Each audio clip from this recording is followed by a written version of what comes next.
এসময়ত অচিনাকি লোকে বেদখল কৰি ৰখা বটদ্ৰৱাৰ ভূমিত উজলিছে আমাৰ প্ৰাণত থকা চিনাকি সংস্কৃতি।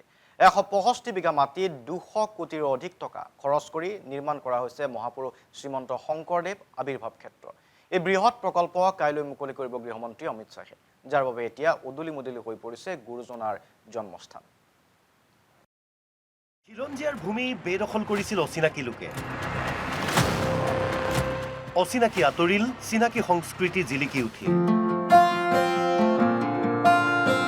কাইলৈ উদ্বোধন কৰা হ'ব বটদ্ৰৱা প্ৰকল্প। গৃহমন্ত্ৰী অমিত শ্বাহে কৰিব প্ৰকল্পৰ শুভ উদ্বোধন।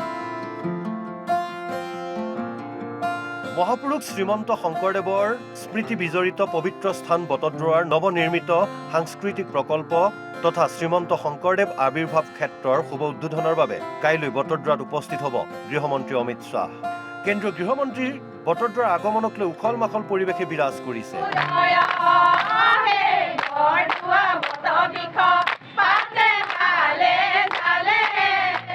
কটকটীয়া কৰি তোলা হৈছে নিৰাপত্তা ব্যৱস্থা। সমগ্ৰ প্ৰকল্প অঞ্চলটোত তীক্ষ্ণ নজৰ ৰাখিছে আৰক্ষীয়ে। গৃহমন্ত্ৰী অমিত শ্বাহৰ আগমনৰ পূৰ্বে যুদ্ধংদেহী গতিৰে উন্নয়ন আৰু সৌন্দৰ্যবৰ্ধনৰ কাম চলিছে। অমিত শ্বাহৰ উপস্থিতিত 60,000ৰো অধিক লোকৰ সমাগম হ'ব এই প্ৰকল্পত। কাইলৈ গৃহমন্ত্ৰীক আদৰণি জনোৱাৰ উদ্দেশ্যেৰে প্ৰকল্পস্থলীত আই মাতৃসকলে নাম কীৰ্তনৰ আখৰাত ব্যস্ত হৈ পৰিছে। 600 আই মাতৃ সমবেত হৈ দিহানামৰ আখৰা কৰিছে। উদ্বোধনৰ পূৰ্বেই বৈকুণ্ঠপুৰীলৈ পৰিণত হৈছে এই সপোনৰ প্ৰকল্প। উল্লেখযোগ্য যে বিজেপি নেতৃত্বাধীন চৰকাৰে 2016 চনত শাসনলৈ অহাৰ পিছতেই বটদ্ৰৱাৰ আকাশীগংগাৰ পাৰৰ 165 বিঘা চৰকাৰী ভূমি বেদখলমুক্ত কৰিছিল। আৰু সেই স্থানতেই 2021 চনৰ 25 ফেব্ৰুৱাৰীত কেন্দ্ৰীয় গৃহমন্ত্ৰী অমিত শ্বাহে বটদ্ৰৱা প্ৰকল্পৰ নিৰ্মাণৰ কাম শুভাৰম্ভ কৰিছিল। আৰু সেই প্ৰকল্পই কাইলৈ উদ্বোধন কৰা হ'ব। উল্লেখ্য যে গুৰুজনাৰ স্মৃতি বিজড়িত এই বটদ্ৰৱা প্ৰকল্প শ্ৰীমন্ত শংকৰদেৱ আবিৰ্ভাৱ ক্ষেত্ৰ নামেৰে জনাজাত হ'ব। সৰ্বমুঠ 222 কোটি টকা ব্যয় সাপেক্ষে এই আবিৰ্ভাৱ ক্ষেত্ৰ নিৰ্মাণ কৰা হৈছে। মানে আমি আৰু আইসকলো বহুত আনন্দিত হৈছোঁ। আমাৰ ইয়াত যে এই বৰদোৱাত যে অসমৰ মুখ্যমন্ত্ৰী মহোদয়ে যে ইমান এটা ডাঙৰ প্ৰকল্প হাতত লৈ যে ইমান ধুনীয়াকৈ ইয়াত প্ৰতিষ্ঠা কৰিলে, গুৰুজনাৰ যি সৃষ্টি আছিলে, কৃষ্টিখিনি ইয়াত যে প্ৰদৰ্শন কৰিছে, সৃষ্টি কৰিছে, সঁচাকৈ আমি আনন্দিত হৈছোঁ। বটদ্ৰৱাৰ পৰা মুস্তাফা ছালিম আহমেদৰ ৰিপৰ্ট, অসম লাইভ 24।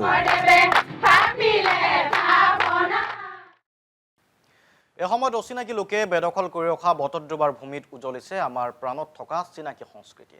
165 বিঘা মাটিত 200 কোটিৰো অধিক টকা খৰচ কৰি নিৰ্মাণ কৰা হৈছে মহাপুৰুষ শ্ৰীমন্ত শংকৰদেৱ আবিৰ্ভাৱ ক্ষেত্ৰ। এই বৃহৎ প্ৰকল্প কাইলৈ মুকলি কৰিব গৃহমন্ত্ৰী অমিত শ্বাহে, যাৰ বাবে এতিয়া উদুলি মুদুলি হৈ পৰিছে গুৰুজনাৰ জন্মস্থান।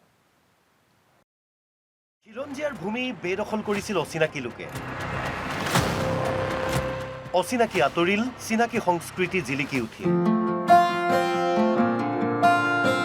কাইলৈ উদ্বোধন কৰা হ'ব বটদ্ৰৱা প্ৰকল্প।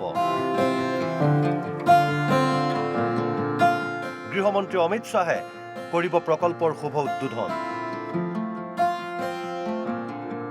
মহাপুৰুষ শ্ৰীমন্ত শংকৰদেৱৰ স্মৃতি বিজড়িত পবিত্ৰ স্থান বটদ্ৰৱাৰ নৱনিৰ্মিত সাংস্কৃতিক প্ৰকল্প তথা শ্ৰীমন্ত শংকৰদেৱ আবিৰ্ভাৱ ক্ষেত্ৰৰ শুভ উদ্বোধনৰ বাবে কাইলৈ বটদ্ৰৱাত উপস্থিত হ'ব গৃহমন্ত্ৰী অমিত শ্বাহ।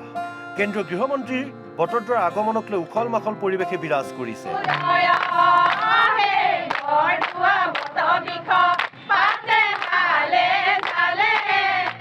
কটকটীয়া কৰি তোলা হৈছে নিৰাপত্তা ব্যৱস্থা।